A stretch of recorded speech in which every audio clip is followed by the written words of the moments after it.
Galileo, గియాడానో Bruno, Michael సెర్వెటస్ వీరంతా శాస్త్రవేత్తలు. వీరిని చంపింది ఎవరు? క్రైస్తవ మిషనరీలు. కానీ వీరు చెప్పేది ఏంది? హిందువులు అంధభక్తులు, హిందువులకు సైంటిఫిక్ నాలెడ్జ్ లేదు అని చెప్తారు. కానీ ఏ హిందూ మతవేత్త, ఏ హిందూ తత్వవేత్త, ఏ శాస్త్రవేత్తను చంపలేదు. కానీ పేరు హిందువులకు వచ్చింది. అదేవిధంగా భావ ప్రకటనకు ప్రాధాన్యత ఇచ్చేది హిందువులు. ఎందుకంటే రామాయణం మీద అవాకులు చెవాకులు పేలుతూ రామాయణ విషవృక్షము రాసినటువంటి రంగనాయకమ్మను ఇంతవరకు ఎవరు కూడా ఏమనలేదు. ఆమె కూడా రామాయణం చదవకుండానే విన్నదాని మీద విమర్శ రాసింది. హిందువులు మిన్నకుండిపోయారు. హిందువులు తీవ్రవాదులు, హిందువులు హింసావాదులు అని ఈ మధ్య చాలామంది ప్రచారం చేస్తున్నారు.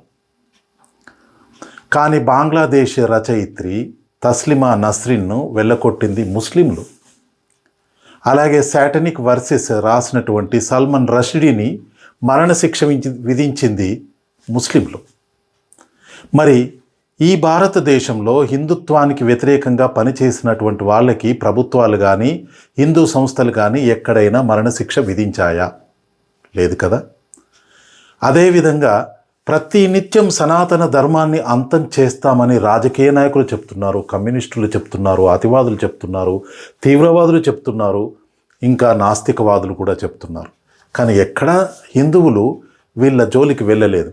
కానీ చార్లీ హెబ్డో అనేటువంటి ఒక పత్రిక, జిలాన్ పోస్ట్ అనే ఒక పత్రిక అల్లా గురించి కామెంట్ చేసినందుకు, తప్పుడు లేదా వాళ్ళకు నచ్చని రాతలు రాసినందుకు ఫ్రాన్స్లో ఏం జరిగింది, డెన్మార్క్లో ఏం జరిగింది, పత్రికా కార్యాలయాలు తగులబెట్టి మానవ హననానికి పాల్పడ్డటువంటి వాళ్ళు వారు.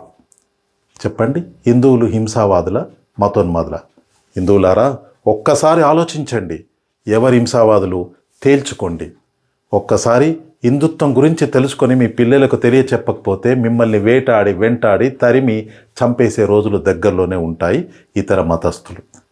జై హింద్, జై భారత్. నా ఈ వీడియో నచ్చితే కామెంట్ చేయండి, ఉపయోగపడుతుందంటే 10 మందికి షేర్ చేయండి. మొత్తం మీద నా రుద్రోజు వాణి ఛానల్ని సబ్స్క్రైబ్ చేయండి. జై హింద్, జై భారత్.